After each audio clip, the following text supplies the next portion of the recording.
What's up, everybody? This is Devin White, linebacker for the Tampa Bay Buccaneers LCC Network.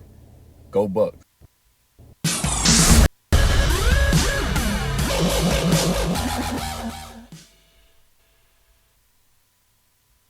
Hey everyone, welcome to the Commissioners Clubhouse and the LCC Network for the 2020 Conference Championship games. Only 2 games, and then we are in the Little Critter Bowl 11, and it's beg for G-Rag, primetime players, the Spurs, Roebuck Leprechauns, and on top of that, we're going to discuss some of the rule change proposals that have come up, and then we'll also cover our Hall of Fame players for 2020. And with me today, I've got Jordan back onto the show. Welcome back, my friend. What's up? Glad to be back. Oh, talked over my sound drop, but good to be back. Yeah. Sucks to go down to you last week, but I'll start off the show by saying congratulations to Patrick, Daquan, Cameron, and BP for making it this far. And good luck this week, guys. I appreciate it. Yeah, I hated having to play my first game. I picked against myself. I really thought you were going to win that. And if for a second it looked like you were. It looked like Chubb was going to pound his way to a comeback. But Yeah, he fell just a little short. Chubb gave me a little chub there, like midway through the game, but it was hard making a comeback. I just didn't get enough defensive production. I was dying a little bit inside that entire fourth quarter. I felt like I was like, until next season for the delights. No, but it's been a wild. It's definitely been a wild playoff. I mean, if that says anything about 2020, me and Daquan talked about it last week. How many teams we thought were going to end up at this point who were a top 2 seed, and the choices were like under, over, two or more. Or sorry, yeah, 2 or more out of the 4 top 2 seeds, and we both said under. That would be remaining, and so we were right. We were dead right. I'm the only one alive. I didn't expect that to happen, but it was good job. It's been pretty crazy to say the least. Started off with no upsets, divisional round, pretty much nothing but upsets, and then now we're looking at, we're at basically halftime here, the Thursday night game as we're recording this, and Carr has, I'm guessing, gone down with a groin injury, which is therefore, impacting Josh Jacobs, who is like, last I looked, he had 9 points. I don't know, maybe he has more than that. I haven't looked. I stopped looking. I was so fed up with it. I stopped looking at that point. But yeah, unfortunately for you, he's got 10. Ooh, so there we go. Halftime.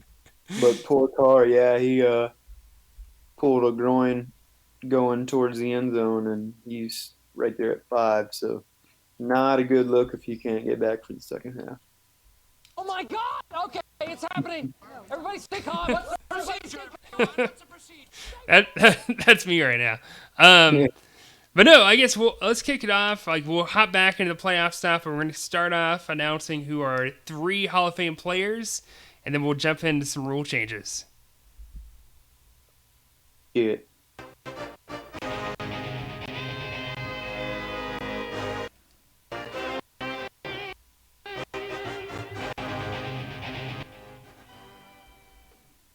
All right. So to kick it off, I mean, our top 3 guys who got in the Hall of Fame. Number 1 with 8 votes, Andre Johnson got 8 votes. Below him was Marshawn Lynch with 6 votes, and below him Mike Vick with 5. They are the top 3 guys, so they're going to the Hall of Fame. Congrats to those legends. I remember that everyone who was in here 2010 remembers Mike Vick for the Eagles, and how like Colby rode him to a championship, and Mike Vick definitely deserves it just from that one season. I feel like Andre Johnson. I mean, need I say more? Yeah. I mean, like, just say the name. 3 of those guys, they're legends, man. You got Beast Mode, and I mean, like you said, Colby rode Mike Vick to a post-prison championship. Right? He So literally did. that isn't Hall of Fame. I don't know what is. Yeah, no, that was that. Those were pretty special players there. Other guys didn't get in. I think the next highest in terms of votes was 3 votes, and Arian Foster, that's who it was. Who had 3, so he missed out by about 2 votes. But yeah, we'll keep it I rolling. encourage people to vote for him next season. For real, that's 2 years in a row he's been up for the Hall of Fame and has not got in yet. I feel like he definitely deserves it, at least for fantasy purposes, not in real life. But I definitely think he's a good fantasy Hall of Fame running back. So We'll do too. yeah. So we'll kick it off, Jordan, with some rule changes. We actually did not have that many compared to years past. I'll put it that way. In comparison, I'll just kind of run through them, and if you want to make any comments, feel free, Jordan, and let us know too, guys, what your thoughts are before we start. I should have put this into a poll a while back, but with work and everything here at the end of the school semester, we've been pretty busy, so just trying to wrap that up, and I can get these turned into polls for us. But anyways, first one from Mafali: get rid of divisions. I'm quoting him here, so this is my opinion. Get rid of divisions. In a league of 24 people, I want to play everyone as much as possible in all divisions to create more chances. Wait, hang on. I think he has a typo here. I want to play everyone as much as possible and all divisions. Oh, and all divisions do is create more chances for luck for players in weak divisions. Yeah, so basically he just wants everybody seated and top whatever go to the playoffs. Exactly. Yeah. So it definitely would make it way. I don't know. It would make it way harder to make the playoffs. Yeah, I'm not totally against that. That's how most Yahoo leagues are played. Yeah. I guess I'm me personally, I'm not a big fan of it. It makes scheduling weird, and then on top of that, it kind of eliminates like protected rivalries in a sense. I feel like it's like guys we put in divisions for reasons. I don't know. I mean, which there's been less and less care about that, but yeah, some people don't care about it. Some people do. Yeah. I've been here from the beginning, so for me, I like the divisions. It's just I don't know. It's something I like, I guess, but not a big deal. But vote on it. Yeah, vote either way. Just make sure you vote one way or the other. Next up, this is from Cody. Have a maximum number of entries in the rookie draft. So at the moment, you can draft as many rookie players as you want, as long as you have enough draft picks, enough room on your roster. He wants to create some kind of limit. He didn't specify what that number should be, so I guess we'll just throw out some numbers and let people decide. Once people want to do it or not. Yeah. But yeah, I'd be for that. I just because we've seen a lot of already people would just throw 10 picks in the rookie draft and then just pull them as they go.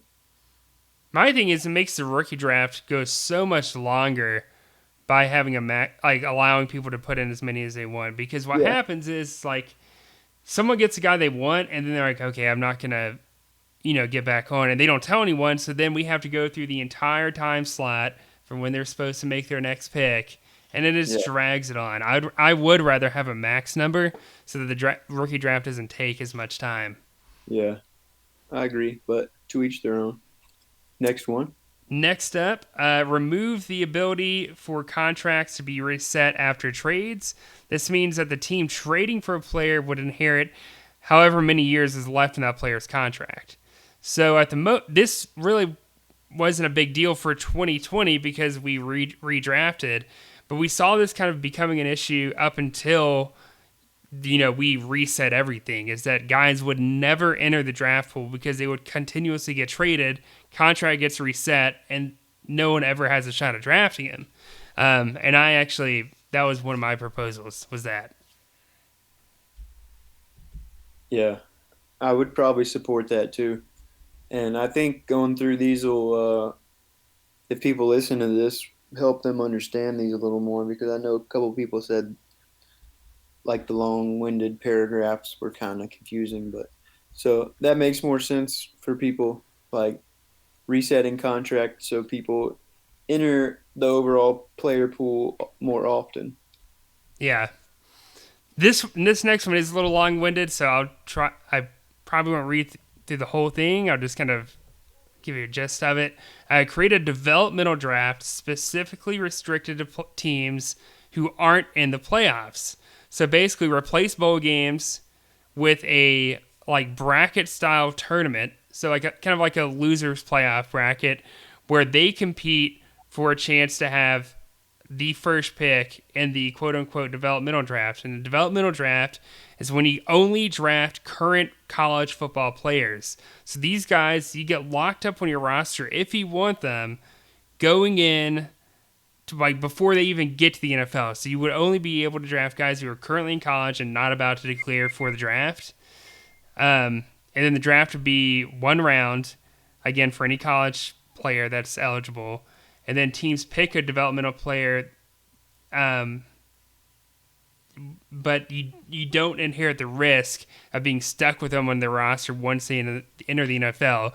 You have the option to just cut them from the start. You don't have to worry about them being stuck there. So there's a benefit there, and it also allows teams who maybe are struggling to kind of rebuild further down the line. Not necessarily now, but like 2 years, 3 years from now. That's pretty interesting. I kind of like that. So if a guy was taken in a developmental draft, he would not be in the rookie draft. Right. That person would have first dibs on them. And I'm trying to read through. I kind of wrote That's kind this. of cool, especially for I know we got a lot of college fans in the group. Yeah. Oh, yeah. And I think it'd be fun. Like you're drafting guys. You see them their sophomore, junior year, and you're thinking this guy might be a stud when he gets to the NFL. Of course, you don't know where he's going to go.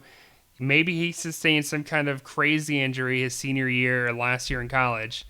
So, there's really no telling. But at the same time, it's kind of fun because if you are a college fan, this is pretty neat. Or maybe you're not a big college football fan, but this would kind of force you to at least like do a little bit of research on some college football standouts. You know what I mean? Yeah, that's where it's gonna get its downvotes. Yeah, yeah. And then the draft order for that would just be determined on the again annual tournament, how teams finish in that. And then the $60 that would normally go to bowl games and coming out of the pot could then be reallocated to other funds. Whatever, you can imagine using that $60 for, that could be it. But that's that rule. The pot. The pot. And then, so here's the other one. Replace the current offseason waiver wire system with a FAB, which is basically a bidding system for players. I'm only suggesting this for only in the offseason, not the regular season, because I do think there's so many people who haven't done this before. I think the easiest way to implement it and let people test the waters is to just restrict it for the offseason. People dabble with it, kind of learn about it a little bit, so that way you're not going to get totally screwed over, right, in the offseason waiver wire, because there's only so many guys available to begin with. So to compensate for guys who would be getting early waiver wire picks this offseason, because we would be replacing this if this rule passes, you would just increase those teams' budget by a certain percentage. So if you get picks 1 through 4 in the waiver wire, you give them a 20% higher budget. 5 through 8, 10% higher budget. 9 through 12, 5% higher budget. And so the plan would be then to go into 2020, everyone has the same budget. It'd be easy. Basically what this does is allow people to target specific players and put their own value on them. If you think a guy is the best player in the waiver wire, prove it. Put all your money down for him if that's the guy you really want. You know what I mean? Or maybe you're like, I want to target several different players, and then whichever two I've got the most money towards, hopefully I win those two. If not, I've got some other guys on my list here that could pan out. So that's kind of my purpose of it. I think it gives you more ability to construct your roster the way you want it instead of going through a whole draft cycle. And if you're the 24th pick, you got to go 24 picks and then you pick again. And if you're the first pick, you go from picking first to, like 40 something picks later. So I like that a little bit more. I think it, again, kind of diversifies what you're able to do with your roster in the offseason. Yeah, I don't really like that one. Yeah, it's one of those things people either love or hate. I don't know of too many people in between on it. But yeah, so that's one. There you go. Next one, we have got the Pro Bowl. So both conference championship losers would compete in the Pro Bowl, which will be hosted the week after the Little Critter Bowl. So that'd be week 17 of the NFL season. The Pro Bowl would be conducted in a daily fantasy football format where two owners basically assemble a roster based off the number of votes that are casted for players in each conference. Basically, people would be voting just like they do for the regular NFL Pro Bowl to figure out which players are eligible. And then that's how the teams would kind of construct their rosters, essentially. There's more details on that stuff, but again, if you think that'd be cool, I think it'd be neat. I suggested a couple different things for the winning Pro Bowl team. So one of them was, hang on, let me make sure I've got this. Okay, winning GM could receive like a $50 payout, and their conference would be discounted 25% off for the next season, while the losing conference team, their entire conference would be charged at 25% higher for that upcoming season. So it kind of upped the ante, make people actually interested in, instead of those two people. The entire league would be kind of focusing a little bit, because you don't want to have to pay extra if you don't have to. Whereas you could save yourself money if that guy wins. So you're really pulling for him and probably giving him some advice and telling him not to screw this up, because it could end up costing you money. And if we wanted to change that last part, we could. But I just think the Pro Bowl is kind of interesting, because I don't know a lot of fantasy leagues that do it. And I think it'd be given something to do at least in week 17. Yeah, it's an interesting idea. The payment thing is kind of cool, but I don't think like enough traction will be behind that, just because not too many people would want payments to ever be going up. But Yeah, and to give you guys an idea, 25% would be $10. So instead of paying $40, you could pay $30, or instead of paying $40, you could pay $50. So that's the difference there. And then this is from a Folly. Pick trade deadline, same as player trade deadline. So the moment the deadline to trade draft picks is week 7, whereas the deadline to trade players is week 8. So he wants to make them both week 8, I'm guessing, and not week 7. yeah, and I think I've heard that from more than one person, so I could see that passing. And then the last one here, the purpose. Okay, never mind. Okay, hang on. Basically, this rule change is to make wide receivers / tight ends and defensive tackles and defensive ends more valuable, and allow people to actually flex them in good situations, not where they're desperate, which we've seen in years past and even this year. But basically, increase the points for receiving yards, specifically for receivers and tight ends, not for running backs, from 1 point per 10 yards to 1 point per 5 yards. Then decrease points for solo tackles for linebackers and DBs by 1 point. And then decrease points for passing yards from 1 point per 10 yards to 1 point per 15 yards. And then decrease points for rushing yards from 1 point per 5 yard to 1 point per 7 yards, and then 1 point per catch to 1 point per 2 catches for running backs, specifically running backs. And so what that would end up doing is increasing the value of defensive tackles and defensive ends more, and same with receivers and tight ends. And then that would actually balance the scoring system way more than it is or ever has been, and then allow you to actually flex a receiver if you wanted to, or a defensive lineman, instead of realistically at the moment, your only options for a flex in a good situation is a running back, linebacker, or a random DB, essentially. And what this would do is give you more options and who you can put in that flex spot, which I think would make it a little bit more fun.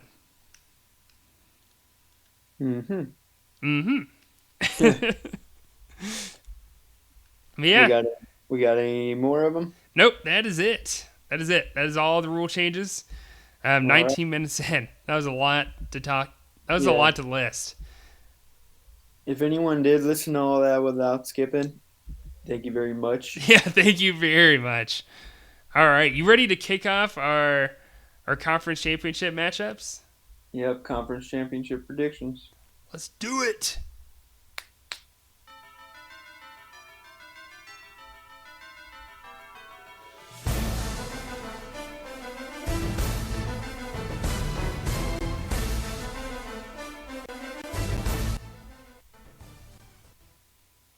Oh yeah, I'm pumped.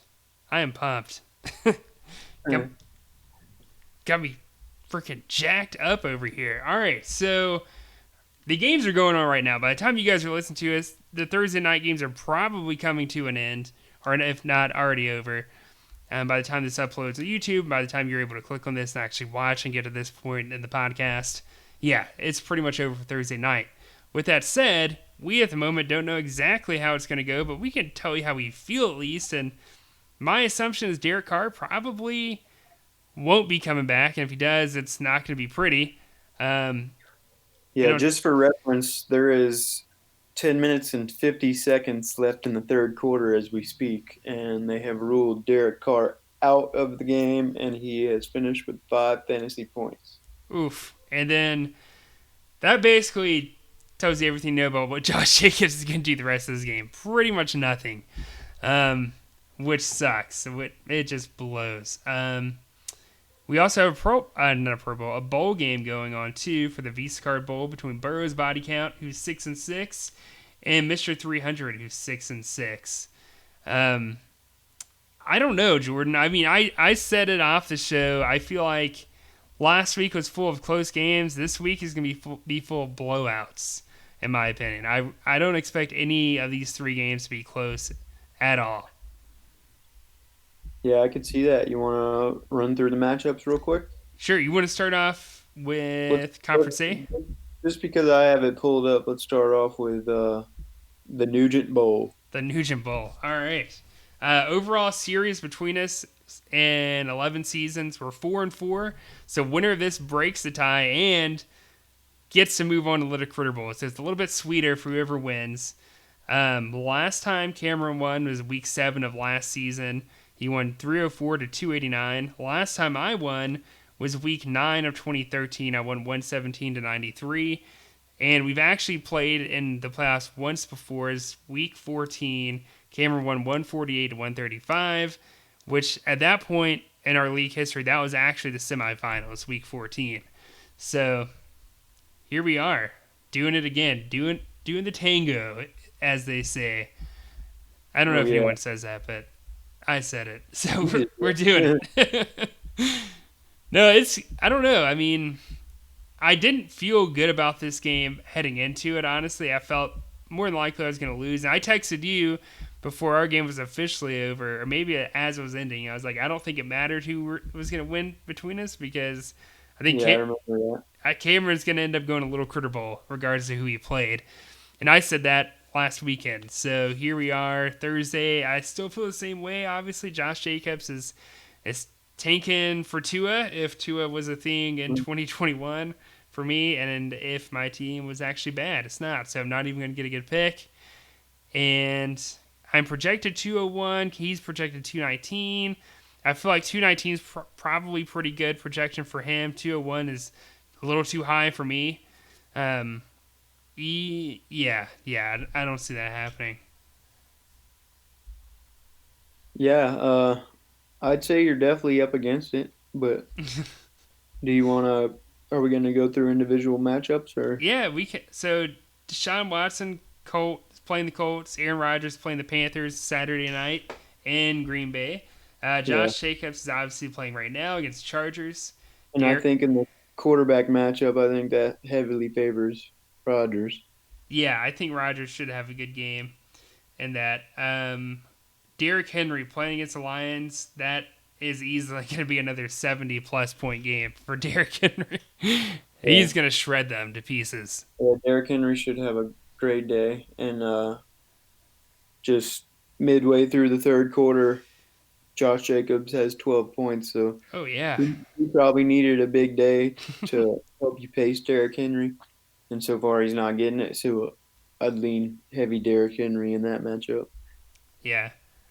This is one matchup I actually think I had head over heels. I was gonna win, depending on if he plays Robert Woods against the Jets, one of the worst pass defenses in the league.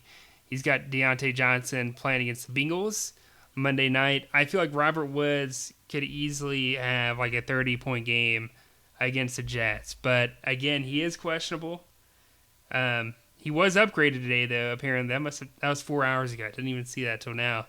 I don't think it's gonna matter though. Even though Robert Woods probably should outperform Johnson. Yeah, I think Woods will outperform him, but I think Johnson could do all right. And a little live scoring update: Josh Jacobs just had a 1 yard touchdown. Ooh, there we go. So you're climbing. I'm climbing. I'm getting there. Yeah, I like Robert Woods going against the Jets, and the Steelers receiver core has had some drops lately. So I'm not Yeah. saying Johnson won't have a good game, but Woods Johnson could. has a good matchup. I mean, the Bengals don't have a Yeah, good. yeah. Woods should definitely outpace him though most days. Johnson had 35 points the last time he played the Bengals, and that was Week 10. I think So he he. could be in store for a big day. So you Yeah. better watch out. I know. It's just getting better and better for me. Chase Young, it's my defensive end playing against Seattle. He has Quinn Williams playing against the LA Rams. I don't know. So actually, I take that back. When I first looked at this, I really didn't. I thought this was a wash, even despite Chase Young coming off of an amazing game this past week. But Russell Wilson is tied for the most sacked quarterback in the NFL. I don't know. I kind of feel good about that. Yeah, I feel like it goes both ways. Like I feel he does run into a lot of sacks, but he gets out of a lot too. So it's a double-edged sword Yeah, in the game. Um, but I think Chase Young has already proven he's the type of player that can just have a few splash plays that just like make his scoring skyrocket. Like yeah, he exactly. looks like one of those guys. Like I mean, your Khalil Macks, your Julius Peppers. I don't know. Name any great pass rusher you want to, but he's starting to look it. So his splash play can be anywhere. But on the other hand, I do like Quentin Williams' matchup. Feel like he's a good player that's been beating a lot of offensive linemen, and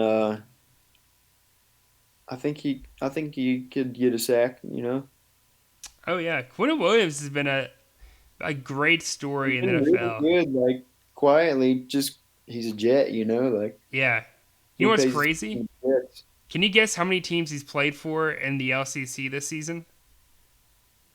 Oh man, I've seen his name quite a few times. Yeah, I have too. I'm pretty positive he played for Mufali. He did. He played for Mafali for 1 week. He's played on 5 different teams this season. There you go. So he might not be sticking around, but But he he should has get been enough with to Cameron be since on now. week 10. Cameron's had him since week 10 And and he's done hasn't looked pretty well back. in that stretch. Yeah, he's started him every week. He has killed it. 26 last week, 26 week before, 59 before that, and 13 before that.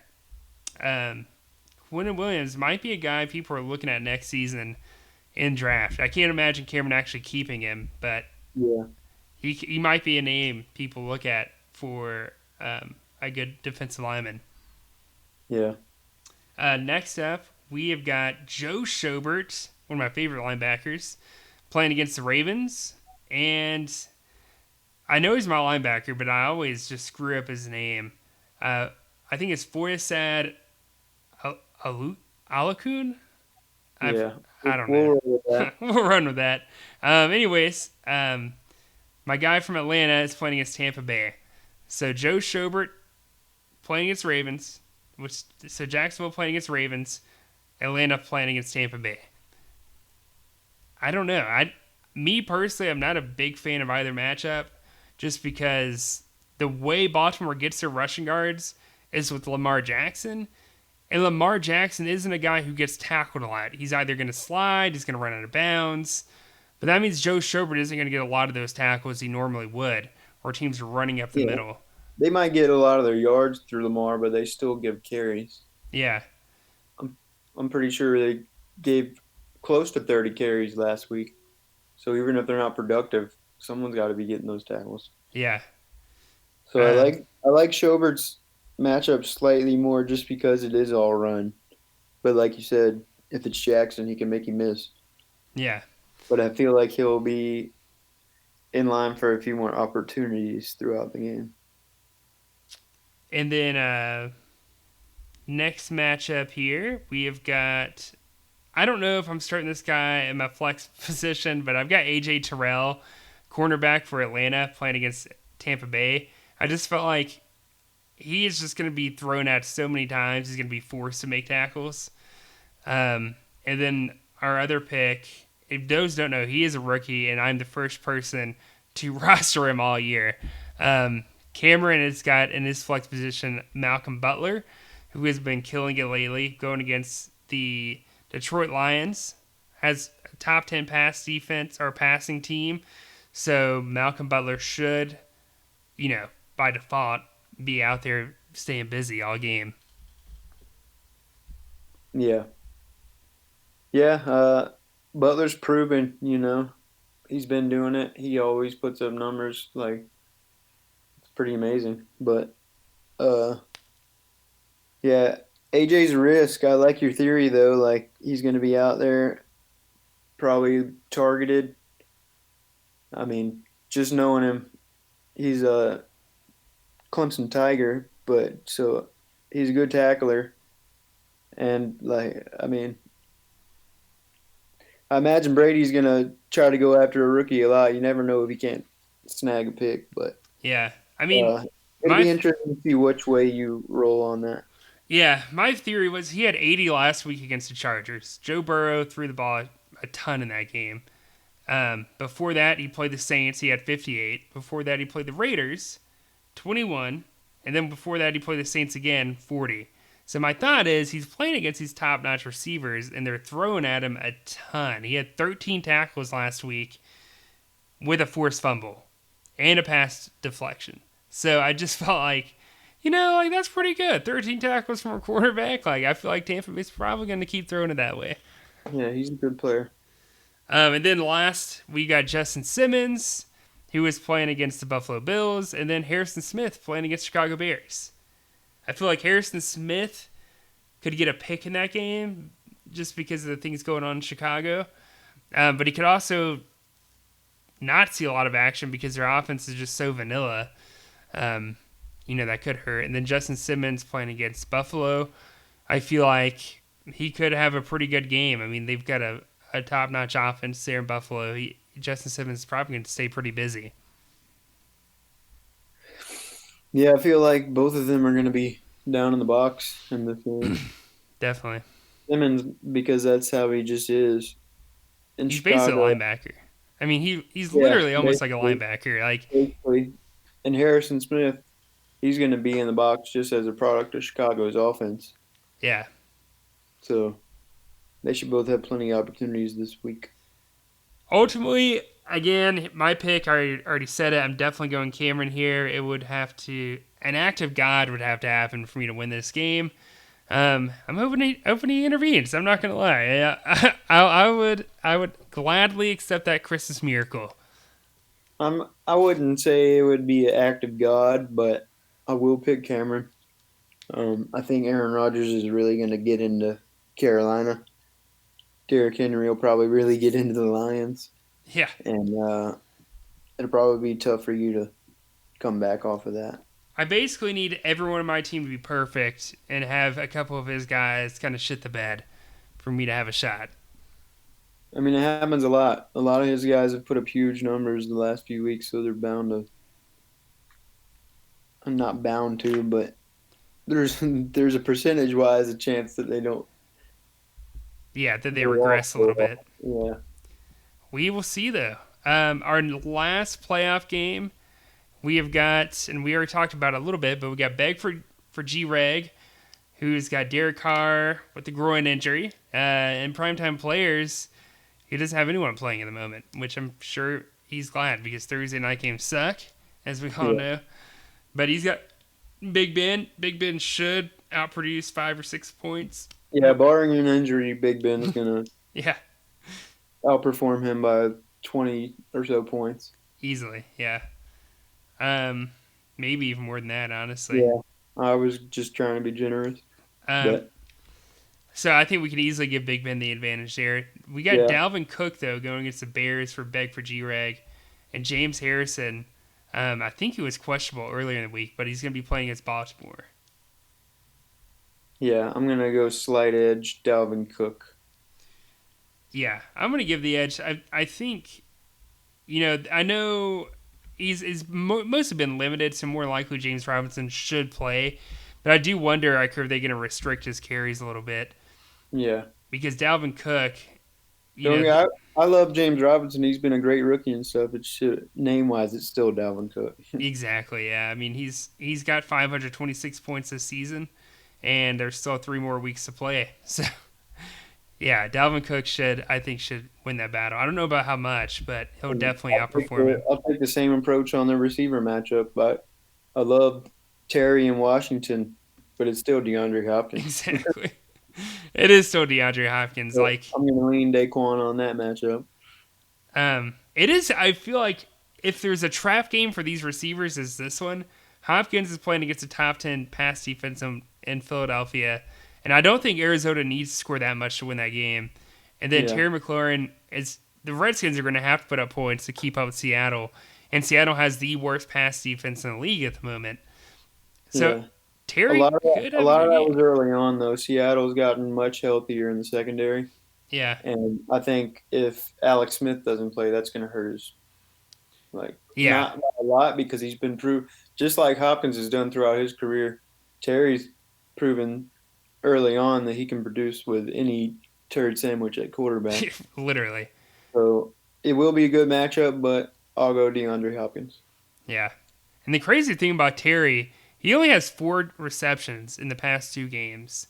But based off that alone, I feel like his numbers aren't – they could be worse. I'll put it that way. Yeah. He had 6 points against the 49ers, 4 against Pittsburgh, but those are top 5 pass defenses. Percentage-wise, he could be due for a breakout. Exactly.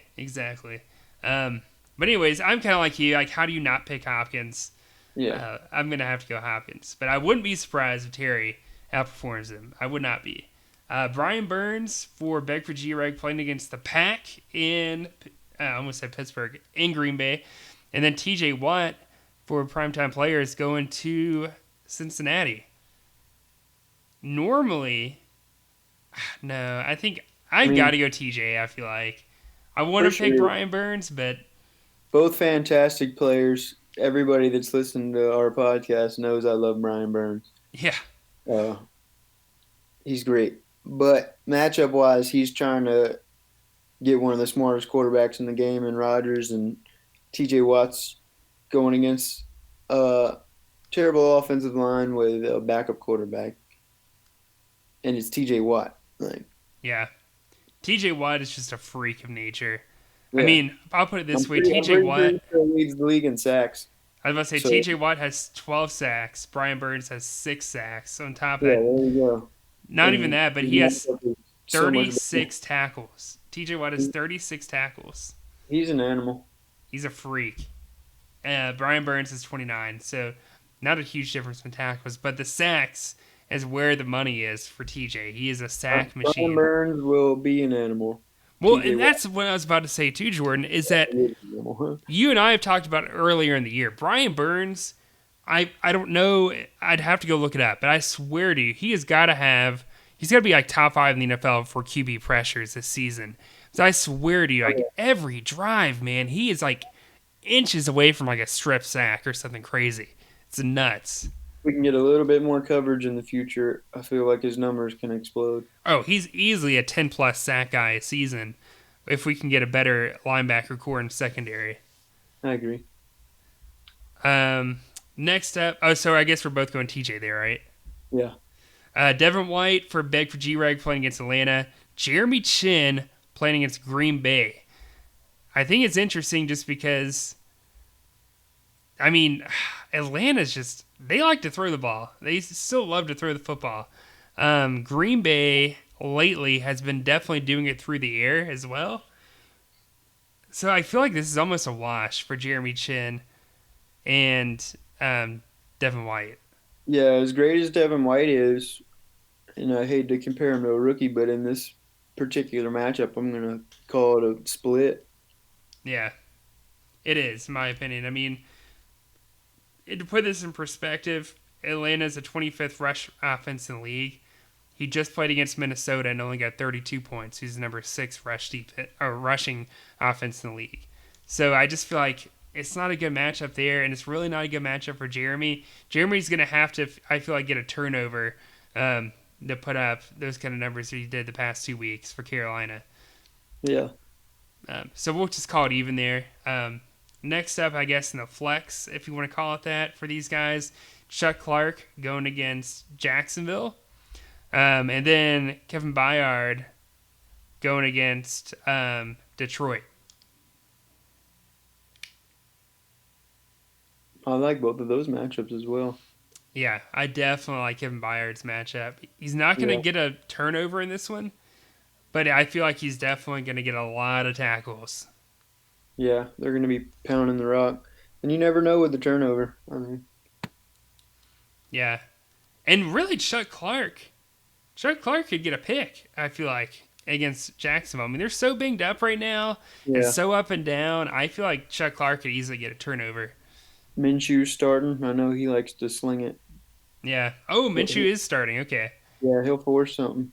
I mean, not in a bad. I mean, I guess in a bad way, but Don't say they're on Daquan now. He'll jump you over talking bad about him. he's not afraid to try to make a pass. He's not. Are you taking any of these guys over the other? Between Chuck and Kevin? I would lean Kevin. I don't think he would dominate the matchup, but I think it's gonna be close. I almost want to call this a wash for myself, and I'll just call it a wash. all right. Next up, Darnell Savage going against Carolina, and Kari Willis going against Houston. I like both of those matchups. Yeah, I'm surprised Savage has been a free agent for this long. Yeah.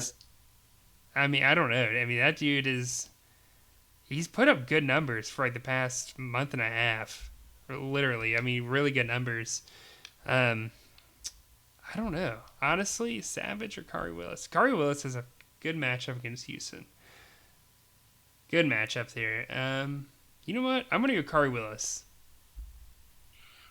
Yeah, I'm gonna say Willis, and it seems crazy. Like not that Carolina's offense is like a rushing juggernaut or something, but Houston's at a point where they don't run the ball. They do not run the ball. They're an air raid offense now. Yeah, dude. Like for them to have any shot in any game, Deshaun Watson has to go be a superhero. Like, so there's gonna be tons of passes, and I'll say that bodes well for somebody in secondary. Yeah, easily. So with all that said, who are you taking in this matchup? Well, just a majority of the thinking, us already knowing a quarterback's going to finish with 5 points, I got to go Daquan. Yeah, I'm going Daquan too with that. Before that, I was actually kind of leaning towards Beg for G-Rag, honestly. But after that, it's a terrible way to go down. We've seen it happen in years past too. Yeah, that's the worst way. Go out for BP.